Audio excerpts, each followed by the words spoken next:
Did we finish up on the compliance cocoon? Yes, we did.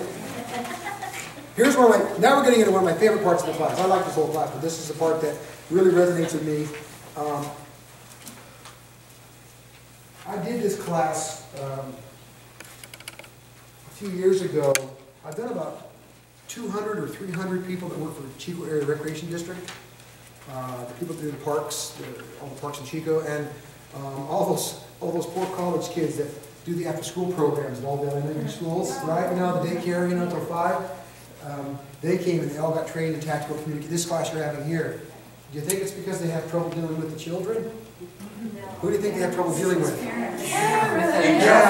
And if you're a youth coach, do you have problems with the little types on the soccer team?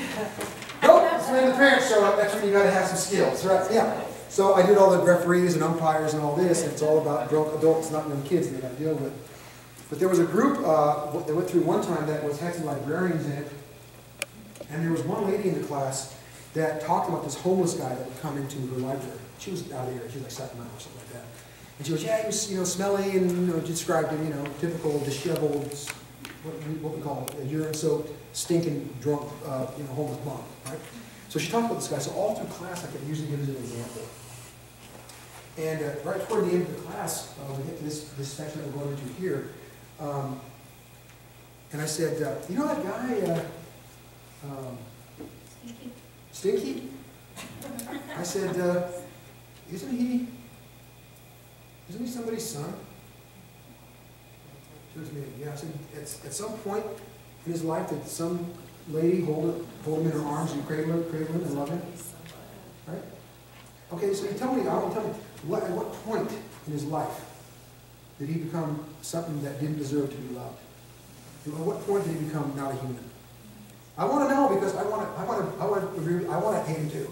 And I haven't heard enough yet. So you tell me his journey, his intentions, his choices. You tell me what made him into this piss-soaked drunk that you can't stand. Because I want to hate him too. Tell me all about him so I can agree with you. And all she had in her eyes again was tears. I said, we're so quick to judge, aren't we? And I said, you just spent 5 minutes talking to that guy and heard his backstory. There's a guy, we have a group called, we used to call it Staff Out Stick, but now it's called In Their Own Voices. It's a group of mental health consumers that are in various stages of recovery, and they tell their stories about being mentally ill. Very powerful. One guy, he's also on the behavioral health board with me, and he's on the CIT steering committee. His name is Butch Haskrin. Butch Haskrin has struggled with mental illness since he was a young adult, in his early 20s or late mid-20s. He was a store manager of a produce section at a Lucky's Market or something like that. So he had a job, he had a life. And one day he woke up schizophrenic, which is exactly how it happens. Just, you know, schizo, born with it, it gets you. And he spent his next, you know, bunch of years, he's probably in his 40s now, next bunch of years in various and failed suicide attempts. And that's his presentation. He talks about how it is to be mentally ill and be have you know, bipolar disorder, schizophrenia, where, you know, you and I go up and down, and he's up and down every hour, you know, kind of thing. He talks about when he put the bag over his head and tied the bag to his motorcycle and started his motorcycle up to suffocate himself. And he goes, you know, I wake up, I got burnt plastic all over my face, and the damn thing's running, and I just got a really bad headache. So he melted. He didn't do a very good job of killing himself. Then he says, you know, so then I decided to just use a gun. So I got my 45, I have 45. I got my 45, and I shot myself right here in the head. Well, that usually works, I'm thinking to myself, hearing the story. And he's talking to me, and he goes, yeah, it went in, and it went around, and it damn near broke my neck. So it didn't penetrate my skull. It didn't even fracture my skull, it just hurt my neck. And it went around, and I was just left a big, ugly, bloody hole. And so that didn't work. But he goes, I go to the hospital. And I'm sitting there strapped down to the backboard at the hospital. And he tells this nursing staff, he says, hey, could you please unloosen this? I think that my neck is killing me, and it's really hurting me to be tied to this board. The nurse walks over and says, you know, around here, we save lives. You tried to take yours, so you could just wait. Wow. Wow. Nice. That's his story. She needs a That's what he remembers. That's what he remembers. Guess who he never had a problem with? The cops. Yeah. He said, the cops always treated me cool. Every time I dealt with the cops, they were right. And that's a recurring theme. Who does everybody want trained? They don't want the cops to get trained. My point is cops need training because this is a perishable skill, what I'm teaching you here. It goes away if you don't use it. Cops don't use it, it goes away. It's substituted with something worse, right? You know who else needs it? Nurses. People that work in board care homes, convalescent hospitals, they need it. Paramedics need it. If you work in the PUF unit, the psychiatric health facility, the lockup unit, you need it. If you work at the crisis stabilization unit, you need it. Anybody who works with a population that is serviced needs a periodic reset button hit on their empathy and their kindness and their compassion. Okay, that's a good example. So, we get into this. Number 11, kindness versus niceness. Well, I don't know why I wrote that because aren't they exactly the same thing? Well, let's see.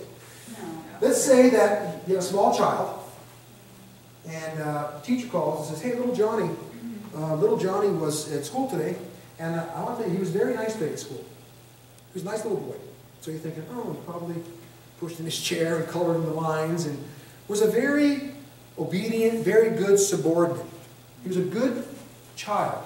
He followed the rules and was very respectful. Well, that's good. It's good to have a nice child, right? Well, the next day they call and they say, hey, I'll tell you about little Johnny. He was very kind at school today. Huh? Oh, thank you. Yeah, that answers a couple questions. Why? Well, when little Johnny came home today from school, he said, Mommy, I'm really, really hungry because I didn't have lunch. But I sent him to school with lunch. What happened to his lunch? Somebody ripped it off. But she said he was very kind today. What happened? He gave it away. Or he comes home and he says, where's your coat? Oh, my friend Eric didn't have his coat, so I gave it to him. That's a kind child, isn't it? And that's the old thing. Would you rather have a kind child or a nice child? Right? So kindness is very different than niceness, and this is important for this class because you're an authority figure. A in the thing. Never be nice. Never be nice. But always be kind. And there's a reason for that. Just like little Johnny, kindness and niceness. The reason is in B, it's because of this. Kindness is bestowed. Niceness is offered up. The fact that you're in charge is best proven by your ability to bestow kindness on another human being. Remember I told you I promised you something to substitute for being pissed? This is it.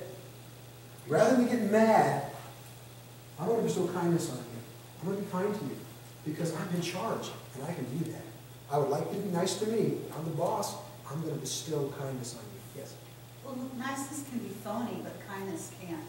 Niceness, the reason I don't like niceness for you guys is it comes from a position of weakness and subordination. Niceness is offered up. Oh, hi, it's phony. Oh, yes, I'm being very... You know what? You don't want to be that person, do you? If you're running the shelter, you better not be nice to anybody. That's weak. But you should be kind to everybody. That's powerful. I prove that I'm in charge by my ability to be kind to you. When I asked you to sign the ticket, was I being a jerk? No. What was I being? I was being kind. I'm still going to make you sign the ticket. It's going to cost you $400, but I'm going to be kind about it. Why? What's number 3 say? Because in my own way, I'm rooting for you. How the hell can I root for you if I'm being nice? No, I'm kind. Right? The sheriff and I were in the Captain Bob mobile a few years ago, and I told a story to Jerry Smith about, he's my 4th sheriff, and he and I have been friends since I got hired. He's always been my boss, my entire career, and we're very good friends. I told him the story I remembered from SWAT, because he used to be the old SWAT commander when I was a team leader.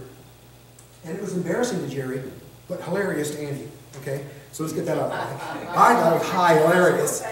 He was a little embarrassed about it, or a lot embarrassed about it, because, you know, he wasn't, he was a little thin-skinned about that one story. So I laugh about it, and he's all like, oh, God.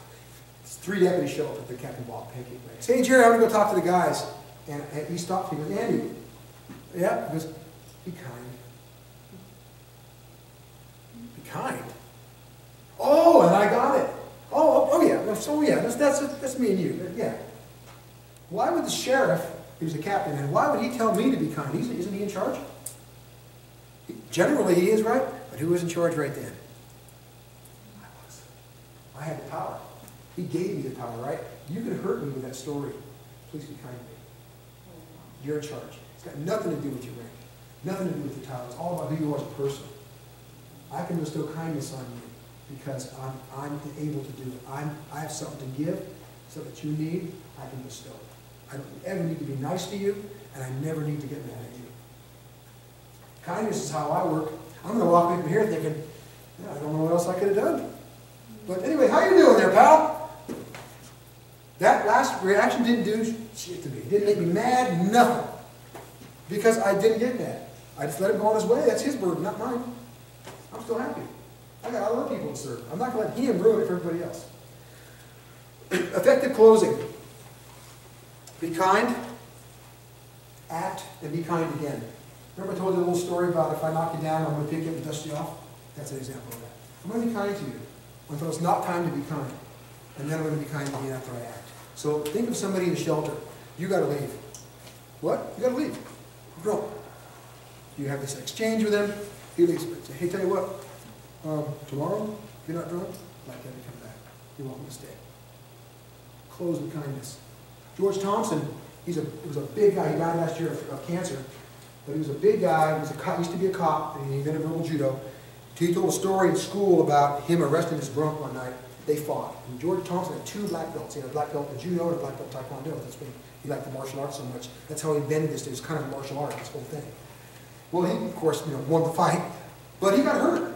He skinned his knee and he tore his pants and, got hurt, got some bruises. I think he broke the other guy's jaw or broke his ribs or something like that. And the guy was hurt, takes him to the hospital, takes him to jail. So remember that, be kind, act, be kind again. So he acted all right, didn't he? He acted all over the guy's ribcage. So he goes back to the jail and he says, hey, Joe Blow, listen, look at you. And he had a gruff voice. Hey, look at you. He's like dog. He goes, hey, look at you. Here, broken jaw, broken ribs. I got a hole in my pants. He says, we're too pretty to fight. How about next time we don't fight? What do you say? I ain't mad at you. Right? I'll kill you, but I ain't mad. How about next time we don't fight? We're too pretty to fight. Humor, right? He said, I arrested that same guy a month later. Same drunk, no fight, gets in the back of the car, and I was driving, hey, listen, I noticed this time we didn't have to fight. How come? He goes, don't look at me, George, that was your idea. Effective closing. Left him better than he found him. Left him no reason to fight him next time. Just wasn't a good idea, right? I remember that little story we talked about with the librarian when I asked about that man, the homeless bum. I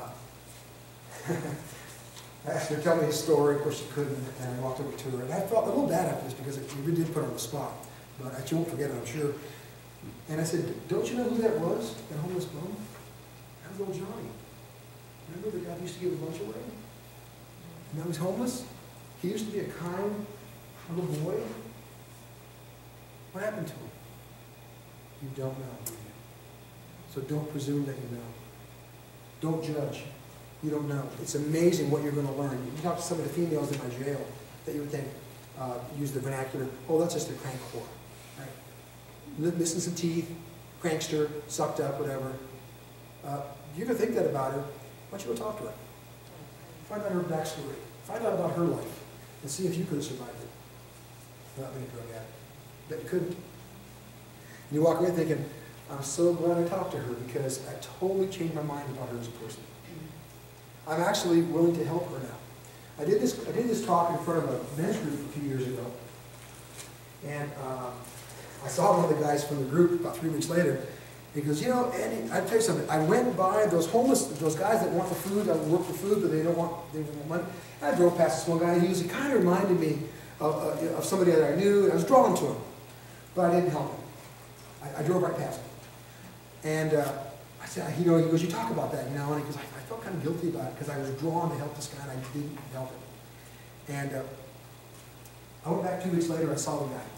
So I went over and bought food. He was a different corner. I went over and bought food. Because I came by and I handed him the McDonald's bag, and he looks at me like kind of disdainfully, like this, this isn't the scam, dude. And he said, I didn't do this for you. I did this for me. I'm giving you food for me because I'm a better person than I was 2 weeks ago. And this is for you. You don't have to do it. I have to do this for myself, right? There was a young man walking down the road, from the jail maybe 2 years ago, barefoot. And that's one of my pet peeves. Nobody leaves my jail barefoot. But he was walking barefoot, and I was in the jail then, I was a lieutenant in operations. And I saw this kid, and he reminded me of my son, Matthew. About 20 years old, he looked just like he had a beard, and he looked like my kid. So I was drawn to him, right? Because let's face it, I see 100 homeless people a day, 99 of them were invisible. I mean, anybody going to dispute me? They're transparent. You see all the homeless, you just go, no, whatever. Doesn't get your attention. This kid did. I knew he was walking from jail, he had his little clear property bag and his Butte County ID card, his purple booking sheet. I could see it in the bag, so I know it was an inmate. And he's walking around, and so I look at the guy, and I'm thinking, yeah, that's what you get for thanks for chopping sheriff. That's part of going to jail. You know, you learn your lesson, have a nice walk, whatever. There's nothing to walk to. There's 28 miles to Concord and 25 to Chico, right on that road. Nothing out there, barefoot. So I get to the sheriff's office, and then I thought about this story. 20 years ago, Jerry Smith's a lieutenant or a sergeant. He's going to work on the same road, and he sees this guy walking in the same place, just with cut-off shorts and sneakers. No shirt, shorts and sneakers. Middle of July, 110 degrees, right? Late morning. Sees the guy walking. Does the same exact thing. He goes, thanks for chopping sheriff, that's what you get, part of your deterrence, you know, hope you learned your lesson, and all in his mind thing. He's drawn to this guy, but he basically tells him, you know, it's his fault. He said, Andy, I went to get hay for my horses. He's a big cowboy, Jersey, horses and all that. He goes, I was getting hay for my horses, and about 2 o'clock or 1:30 or so, I was driving down Earl Chico Highway, and guess who I see walking? It's hours later, middle of summer in the full sun, no shirt. Blistered, like damn near bleeding, right? Just beat up, barely walking. He says, I went past that guy, and as I kept driving, he goes, oh my God, I knew who that was. But my first thought was, oh God, look what I did to that man. What do you mean, what did you do to that man? You didn't do anything to that man. He says, I was drawn to help him, and when I didn't help him, I blamed him for it. That's how we get away with it. I'm not going to help you, and it's your fault. Even though I was thinking of helping you, I'm not going to help you, it's your fault. So I thought about that story, and I'm back in my parking spot, and I'm like, well, I have a choice. I either don't go back and help that kid because I'm not a good person. And can I live with that? That's all. Maybe I could, I don't know. I'm not that good of a person, so I'm not going to help him. I don't want to. Or whatever. Or I say, dude, you know better than this. So I drove back there. I pull up, and I say, hey, what's up? You just get out of jail? Yeah, we did 647 at Drunken Public. Oh, okay. Where you headed? Oh, I'm going to Concow. 28 miles uphill, dude. You got no shoes? Oh, yeah, well, you know, somebody will give me a ride. I'll give you a ride. Get in. So this is a big deal because I'm a lieutenant. I don't work for a living, right? I fly desks and I go to meetings. That's all I do. So I get on the radio and I say, Butte County, my number, L3 or whatever the hell it was, L2, leave 1014 with 1 to Concow. It means I'm giving a ride to somebody to Concow. And people know, what does the lieutenant do giving a ride to Concow at 7 in the morning or whatever? I give his name, you know, I said, yeah, he's recently released from jail, he got Concow. So well, of course, this is, a lot of people are hearing, like, what in the hell is going on with that? So I get back to the office and give him a ride. I talked to him all up the hill. Very interesting young man, 21 years old, stained glass artist. His dad's a professor at Chico State. Smart kid, just interesting as hell. Got drunk last night, running around, got arrested by the deputies. Big whoop. Give him a ride up to Concow, come back home, go to my office. And the sheriff comes down. He goes, hey, I heard you gave some kid a ride to Concow. He was teasing me about it, right? I said, yeah, you know, I was barefoot. I was drawn to him. And, you know, he goes, you know what? I'm glad you did that because I packed my guilt with me for years. And you don't have to. I told this story went around, and suddenly you hear about people doing this. And here's one of my proudest moments. Maybe a week later, one of my sergeants, Tony Boardman, still works for the sheriff's office, still a sergeant. He comes to my office and goes, hey, I want to tell you something. I'll tell you what. He goes, I figured my lieutenant can do it, I guess I can. Well, what are you talking about?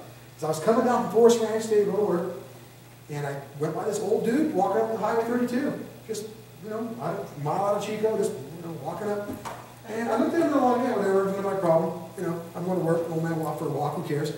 But I thought about what you did, and I was drawn to this guy. Something drew me to him, and I remember you telling me, you know, okay, so I turned around. I went back. Guess what the old man was? Guess how much Alzheimer's he had? All of it. He had all the Alzheimer's in the world.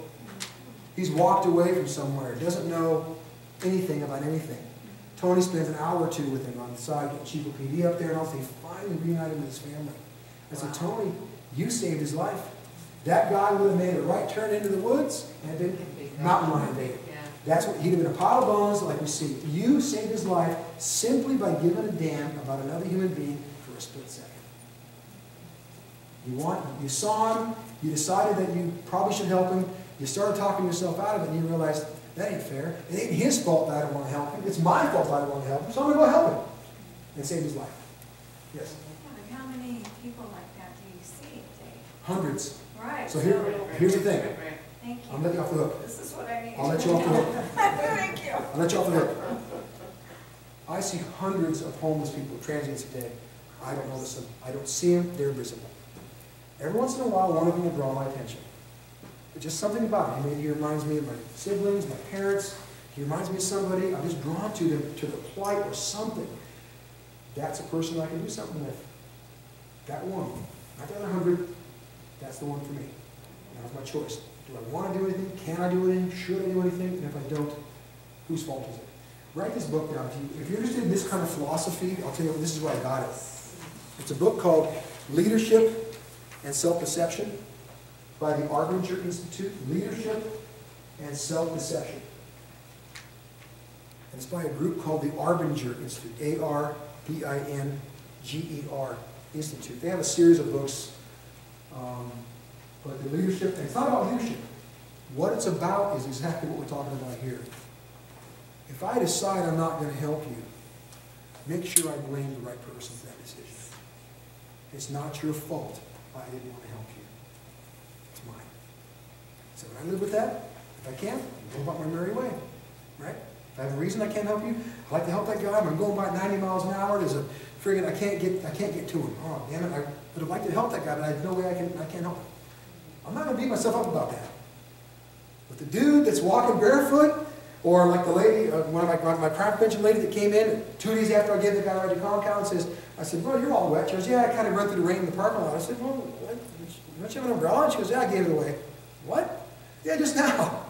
She said there was an inmate coming out of jail, and he was just had a t-shirt on, walking against the rain, and I just felt for him. He drew me. And so I said, hey, where are you headed? He goes, just go up to the bus stop. It's a block and a half away, right? But it's a long way when it's pissing down rain and it's windy. She goes, well, here, I don't need this. I'm just walking 50 feet. So you take my umbrella. Just gave it to him. Oh, well, thank you. Off he went. She goes in there and she's all wet. See how it's contagious? It carries forward. It pays forward. That book, Leadership and Self-Deception, is so good at teaching these lessons about how to see other people and yourself realistically. How not to blame other people for your choices about them.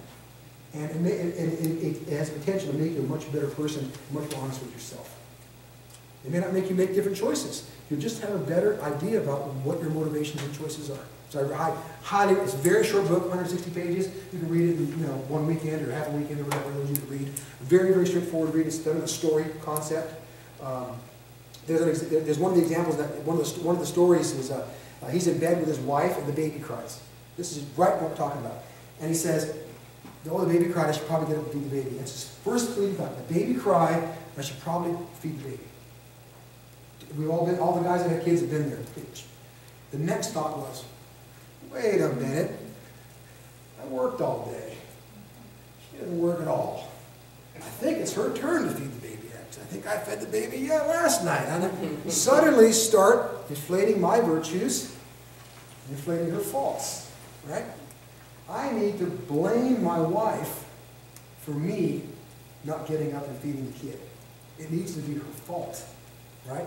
So the question that he asks you in the book is, at what point did she become worthy of my blame? Right about the time I decided not to do what I knew I should do. That's when she became blameworthy. And you notice the guy walking on the side of the road? Right after I decided I wasn't going to pick him up, I needed to blame him for that choice. You're going to have the same challenge here. You're going to be drawn to somebody, you're going to shy away from doing what you think you should do, and you're going to feel compelled to make sure that it's their fault. I'm afraid of him, I don't do that, he doesn't, you'll make some excuse up. You know what? More power to you. Just be honest with yourself about it. That's all. I'm not telling you to go help him. Just don't blame him. What was the name of it? Called leadership. No. Or what? Why? What's that? Who is why? Oh, the Arbinger Institute. ARBINGER Institute. I apologize. I usually bring a copy of it with me. I highly recommend it. If you like the philosophy of what we teach in this class, that book is full of it. And when you read it, you'll think, I think I've heard this before. Oh yeah, Andy talked about this. This is where he got it. Yeah, it's very, very powerful. Bully, bored, fear biter. How do you spot a bully? How do you spot a bully? I'll tell you. Bullies only exert their authority and power on people who are completely cooperative or helpless. That's how you do it. That's how you know. And the reason I'm telling you this is, I don't want you to tolerate bullies in the shelter or on your own staff. I don't think that people that are drawn to help the homeless are going to be bullies, but you don't want to put up with it in other people. And that's how you spot them. That's the test. What do board authority figures do? This probably won't apply to you either. Board authority figures like to spin up people, stimulate people, jack them up just a little bit. They're not bullies. And the reason they want to do that is simple. It's two reasons. This is kind of boring for me because I've been working in the shelter for so many years that I need to make things a little more interesting. Maybe even a little more entertaining. So that's why I kind of get people going a little bit. So I can be entertained. It's somewhat kind of funny, or maybe for my coworkers or whatever. That's one reason. Number two, I've done this so often, I don't feel like I'm accomplishing anything when I do it. So if I can just get this guy a little bit excited, I'll feel like I've done something. I'll feel like I've accomplished something. I've got something, I overcame something. You'll see this with cops a lot, correctional officers, people that work in hospitals, people that are locked in with their clientele and they get bored. They start trying to make things more interesting, more entertaining, or more challenging. What's a fear biter? Simple. You spot them too. Fear biters are people who rely on loud, verbal commands, orders, or instructions to try and impose their will. And you can always spot them because even though they think they're coming across as very forceful and domineering, they really come across as being afraid and weak. The golden, platinum, and diamond rules. What's the golden rule? Do unto others as you would have them do unto you. So why do you think that Captain Andy Duke tells you to throw out the golden rule? It's no good. It's biblical, isn't it, the golden rule? I'm telling you, it ain't good enough. Not good enough for me. Why? Because they can't do to you what you can do for them. Well, that's close. How about this? How about this? I don't care how I'm treated. I don't care how you treat me. I don't care. It's like a teenager, don't I? Everybody's teenage son, I don't care. I don't care how you treat me. If I don't care how you treat me, what am I giving myself permission to do to you? Yes. Isn't that nifty? I don't care how I'm treated. Therefore, I can treat you like crap. And that's what the golden rule is wrong. It's all about you. It's all about you. So let's give it a couple of them as we look at. The platinum rule. Do unto others as you would have them do unto your most cherished loved ones in similar circumstances. That homeless person you're dealing with, we've already talked about this, isn't that somebody's son or daughter? It is, isn't it? That's somebody's son or daughter. Do you have a son or daughter? If your son or daughter was in that situation, and it could be, we all could be, how would you want that your son or daughter treated? That's somebody's daughter, that's somebody's kid that you're dealing with there. That's still precious cargo. And when we talk about little Johnny, the urine-soaked drunk, isn't it possible that lady that cradled him, maybe she's pining, somewhere she's pining away for that little kid that she lost 30 years ago to alcohol and drugs, hoping that somewhere in the world he'll find some kindness and be treated with some dignity. And when he meets you, what does he get? Does he get kindness and dignity? Does he get something worse? Think of that. If you were little Johnny's mother, that urine-soaked drunk that's going to come through those doors, what are you hoping happens to your boy when he meets up with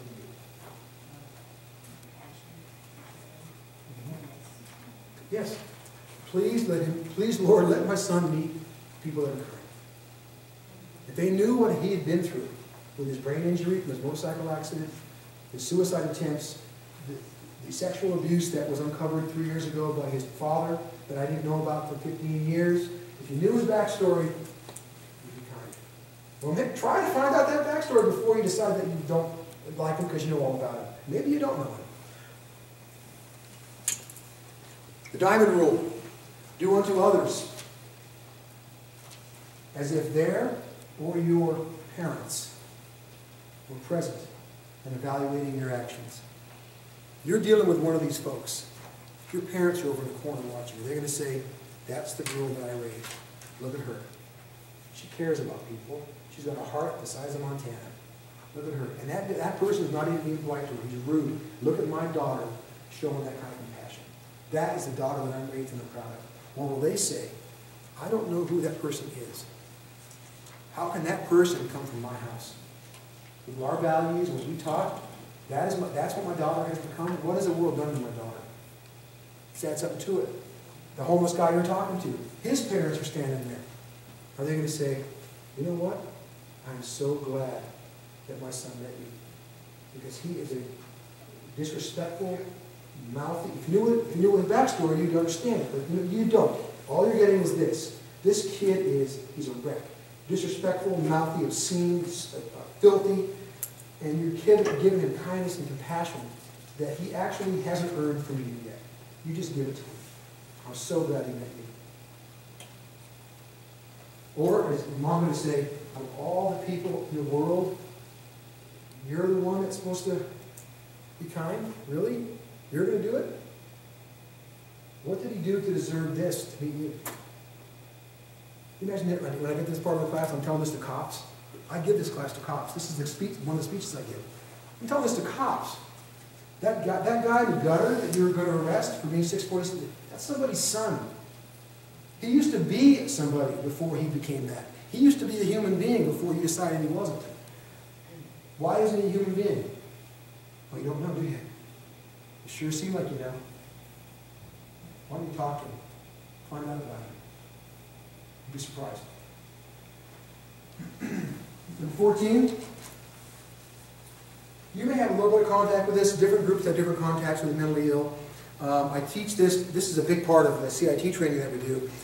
I teach this because it's very helpful, but probably not for the reason that you think. The reason that I want you to use these grounding questions and to use these tactics with the mentally ill is real simple. Asking these questions tends to calm the mentally ill down. I used it on a lady that cut her wrists earlier in the night. It calms them. It doesn't matter if you don't know what the answers mean. So if you say, Eric, can I ask you a question? Do you have a diagnosis? Yes, I'm bipolar. Okay, are you on medication? Yes, I'm on this and that. I'm on the antidepressants and antipsychotics and antispasms. And okay, how much do you take a lot of that, or is it take all at once? Have you had it and you take it today? I start asking these questions. I don't know what he's talking about. He does. So tell me more about this. How do you get? Are you born with it, or well, no, you're not born with it. You could be, but it really hits you in teenage years. You start becoming these mood swings, and well, how do you manage? How do you cope with it? He starts telling me how to cope with it. I drink a lot. You drink a lot? Well, yeah, that's only thing that levels me out. Otherwise, I'd be up and down. I'd just kill myself if I didn't drink. Nothing else works. I tried this, and this doesn't work. Okay, there are some people that might be able to help you. You've tried such and such and so and so. Yeah, I tried that and that. How about this? I haven't tried that yet. It's worth a try. Maybe we can hook you up with some services. I have referrals. I have a network of people that can help you. And if you're willing to meet us halfway, man, maybe we can get you on the right meds, get you off the alcohol. There's a medicine for you. I don't know what it is. I'm not a psychologist or psychiatrist or clinician. I know there's a medicine for you. You just got to find it. What do you think? Yeah, I'll do that. So you ask these questions. But what's the best opening question? What's the matter? Somebody comes in and they're talking to the sky, talking to the wall, talking to the TV that's not on, and you want to walk over to them. Your goal is simple. I need to stall this person as long as I can until Paradise PD gets here. Right? This person can't stay here. They're having a psychotic break. They're schizophrenic. It's scary and dangerous. My other 20 people that are here. He's very disruptive. He's not a criminal. He needs some help. It'd be the same as if he was having a heart attack or a stroke. I would not just let him lay there. I would call an ambulance. Well, this person is, okay, he's talking to the TV and it's not on and he's acting out. I'm gonna call Paradise PD. Oh, I happen to know that 4 of their people are CIT trained. So they're trained to deal with mentally ill as first responders. So I'm gonna call and say, hey, do you have any CIT officers on? Because I got a guy over here at the shelter at this church that really he's acting out, he's got some mental health issues. Oh yeah, I got, Officer Pilgrim or Sergeant Gallagher, I'll send him over there. What's CIT mean? Crisis Intervention Team. Okay.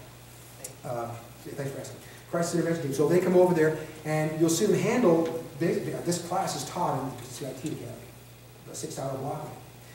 You'll see them handle these, you'll see them ask the same questions after. You have them on a card. So what medication do you take? What do you, what are you taking? Oh, okay. And then you'll see them do the same thing. Well, how will we give you a ride? Just take you down to CSU or take you over to the river and just see if you can get some help. What do you say? What you're not going to see is them rolling around on the ground with their tasers out. Because they just don't go there. Now, if the guy attacks them, they're going to have to defend themselves. But the Paradise PD CIT folks, they're not going to start the fight. Okay?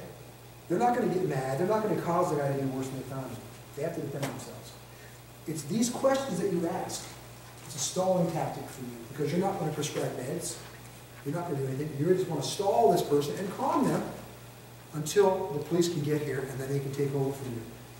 Just the asking and answering of the questions has a profound calming effect on the person. Another thing that I recommend you do for the mentally ill, if they want to smoke and pace, let them. This is a big problem for cops. It's one thing we don't let you do is smoke or pace. We want you to sit on the damn curb and not smoke.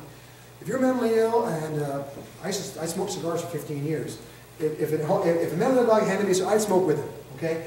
If smoking and pacing keeps you from attacking me, smoke your ass off and pace. That's the problem with the hospitals, isn't it? You take them to Enloe, and where do they go for 12 hours? In a room the size of that piano, with no place to smoke and no place to pace, and they wonder why their staff gets assaulted. I'm like, let them go outside and smoke and walk around a little bit. It calms them. Use these tactics. So you get a guy out of your shelter finally. Don't leave him out there. You know he ain't going to stay. You can't just get him out the door. He'll be right back in 2 seconds. Go out there with him. Maybe 2 of you. Say, can we ask you a question? Do you have a diagnosis? Or, we talk about that with you? Is that something you would share? You get it out of him. Then start smoking. If you smoke, that's a good time to have a cigarette if I was you. Smoke with him. Yeah, I've had a tough life too, and I know some folks. I got some mental illness in my family too, and there are people that can help. And, as a matter of fact, you're talking to one of the people that's going to help. I'm going to help you. You imagine how calm he is when Paradise PD finally gets here. They're going to say, "What's the problem?" It's completely off his rocker, officer. He looks completely normal to me. Well, he is now because I calmed the hell out of him. But he was really bad 5 minutes ago. He knows he needs to go talk to somebody at the hospital. Okay. We can go ahead and do that. We know who this guy is, right? Paradise, they know pretty much. The PD knows pretty much their folks. We know who he is. So that's why I recommend the gravity questions. They're a good stalling tactic for you to wait for the cops to get here. So to recap, 3 things. Yes. Go ahead. How do you know when to call them? When you think that this guy's going to attack me if I go and talk to him too much, and I need to do something to keep him from attacking people right now, so I'm going to go talk to him, but he can't stay. It's very simply just walking and smoking. Well, if he's in your shelter, like talking to the TV that isn't turned on, I want you to get him out of the shelter because you got people to protect inside, right? It's when you're outside. Okay, so we're not. You can't just leave him outside. You can't say, "Oh, great, you're outside," and then you go back in there and talk to you. Well, he's going to come right back. He's not going to stay out, right? You haven't not fixed him is the wrong word, but you haven't fixed him good enough. So when he goes outside, go out with him. Say, "Hey, can I talk to you outside?" Listen, well, yeah, you know what? Just a second. I'm going to have a cigarette too. I mean, however it is. Listen, so what's the matter? He's talking to the TV there, and what's going on? Well, I'm this and that, and you're talking, and they call 911. You're just talking to the guy. Do you have a diagnosis? What's your medication? Tell me about yourself. Right? And then you're not really something that they're not feeling well either by your presence. There's a lot of advantages to it. A lot of advantages to it. But the main thing for you is your safety. I'm going to de-escalate this person by talking to them so they don't attack me or people in the shelter. The cops will get here. They're going to handle it perfectly because they're trained. It'll be fine. But they don't seem to be a threat at all. Well, then call the cops. I'm just talking to sometimes you'll know when you want to call the cops. We've all seen it. Yes. Okay, I'm going to be real honest with you. I've had experiences where I've called the cops and gotten somebody calmed down before the cops get there, and then because the the person's calm, the cops don't want to do anything and they leave me there with the person. I mean, this has nothing to do with, you know, what you're teaching us tonight, but They have to meet. that happens here a The lot. person whose mental has to meet criteria. And the criteria is simple. You have to be a danger to yourself or others. Now, it's possible that talking to the TV, you might say, that is not, okay, people that are psychotic do that, people that have schizophrenia do that. But this doesn't mean that they want to hurt themselves. No. Right? It doesn't mean that. What it means is, though, you can't stay here. I'm not telling you it has to be 50 on 50. Officer, can you do something with him? Well, he can move along, or can you give him a ride to the hospital or something? He just can't stay at the shelter. What can you do? Because they may say, he's not a danger to himself. Well, I didn't say he was. We're a little worried about it because it's unusual behavior. We don't know how to cope with this. And we've got 20 people in here that need, he's making too much noise or whatever. Could you handle it? That's their job. They may not take him to the puff unit because he doesn't meet criteria. The 24-hour, The CSU? Down in Chico, the crisis stabilization unit? yeah, crisis. 23-hour? Right. 24-hour unit, yeah. There's realities in paradise, obviously, you deal with. That's in Chico. So you get, it's late at night and you get 2 officers on duty. Really, they may totally buy into what you want. They go, we can't leave for an hour to give somebody a ride So what do they do? to the CSU. Well, you could say, well, could we get him a ride? Do we have any shelter funds to get people taxi rides? We can call down to the CSU and say, can we bring somebody down there? We have shelter funds for a shelter. Yeah. You just got to put your heads together. The bottom line is that some people can't stay. Is that right? Some people can't stay in the shelter. They're not going to be welcome because of their conduct. They have to leave and stay gone, right? You don't want them coming back. You're going to have to get the help of the police. But what Brad Montgomery says, you can ask him this at your next meeting, he said after we started getting CATCOM training at the Torrey shelter, they haven't called the Chico Police Department in over 2 years. Over 2 years. And they routinely have between 60 and 70, 80 people in their shelter. Now, they don't stay there during the days, it's nighttime, but they used to call the cops all the time because that was their coping. That's how they cope with the homeless that were acting out. They don't anymore. They haven't called the cops in years. So what I'm saying is that using these techniques, you may be able to totally calm somebody down and actually fix them. That's fantastic. But let's be realistic. Some people are going to have to leave. They're going to be too drunk. They're going to be too mentally ill. You've got other people to worry about. Right? They're going to have to leave. And you're going to have to get them out of the shelter and make them stay out. That's when you may need to enlist the help of the police department. It's still private property, is it not? The churches, you can impose trespassing laws. He's trespassing, he's not allowed to be here. This is a public shelter. It's not private property. He can't be here. We've 86'd him. So we prefer if he just moved along. If you give him a ride back to where he's been hanging out, that's fine. And he's welcome to come back tomorrow night if he's not drunk or he's not decompensated. Close with kindness. You ask for help. So I'm wondering, Stephanie, how much coordination between Paradise Police has been set up, or?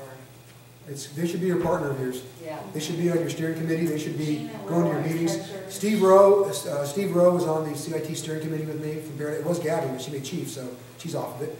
But Steve Rowe's back onto the CIT. But you should be partnered with the PD, absolutely. Gina's been working with the police chief. So they know. Oh, yeah. Yeah. Squeaky wheels get the grease, right? Yeah. Okay, so let's wrap this up. I'm not mad at you. I'm not afraid of you. In my own way, I'm rooting for you. If that's all you got out of this class, you didn't need the class. That's all you needed. If you have those 3 things in you, you will automatically and naturally be de-escalatory in how you treat people, and you will automatically get compliance with people because you just have the qualities that people who don't want to agree with you or a crisis need to receive. That's natural. If there's no question, any questions? I have one question. Yes. You have a person who you're dating, and then people in the shelter decide they want to help you. Oh, So now they come over and they're going to. what kind of help? Because in the jail, that means something different, but I want to And help him out of the when shelter. you have somebody who, is upset or whatever, and so all these people decide they're going to take that into their own What's your rule about that? hands. About participation of the clientele with either helping staff or getting rid of people or joining in? What do you recommend? I mean, I certainly wouldn't want the shelter people to join in, I mean, that could cause escalation. That's why We're I trying like to to avoid. taking them outside. And it's really Absolutely. escalating your Absolutely. situation. You know, look at the SWAT theory of locate, isolate, evacuate. That's the first things we do if there's a SWAT, you know, a bad thing going on with a criminal. Locate the scene, isolate the scene, evacuate the scene. Very similar to that. Very simple. Okay, I locate the problem. Okay, let me isolate him from everybody else and let me evacuate him out of here. Because if I can marginalize his impact on the other 19 people, I can better handle him. They'll feed off each other. Right? Right. You're doing yourself and the people and him a big favor by separating him, getting him outside. But don't kid yourself and think you can just get him outside and say, ah, and close the door. It ain't gonna work. You didn't fix him good enough, okay? Spend some time. Well, people get anxious. Exactly right. You never know what's happening to people. He goes, I got an anxiety attack. You know, I have agoraphobia, I don't like other people, and I got an anxiety attack. It'll pass. Oh, okay, well, how long does it last? Half an hour? Let me just talk to you for 10 minutes out here. You want to smoke or pace? Smoke and pace, you know. Whatever calms you down. I would think if you exhibited that kind of authoritative but calm nature, then nobody else would want to come up and They wouldn't need to. Yeah. They wouldn't feel drawn Well, to if help they you think because you're you're not taking care of making them. good judgment, Yeah. and it is a trust issue, I would think, Yeah. because these people want to be safe and they're not always. That's right. Yeah. But don't forget, there's nobody more trustworthy than somebody who's avuncular. The avuncular authority figure is naturally trustworthy because you're completely rooting for the guy or gal. You're not mad at him, and you're not afraid to deal with them and handle them. You're just not going to get mad at them about it. You're kind and empathetic. You understand. You don't judge. You understand. I don't know your life story, dude. If you got 5 minutes, I'll hear it. I'm sure that you've got some stuff in your back, like everybody, like I told you, that explains some of this. I'm not going to prejudge you. I'm not going to act like I know all your choices. I just know tonight, you've got to have our rules followed. You're welcome to stay. This has to be done. Any more questions? We went past 7 minutes. Sorry about that. Thank you, Andy. Thank you very much.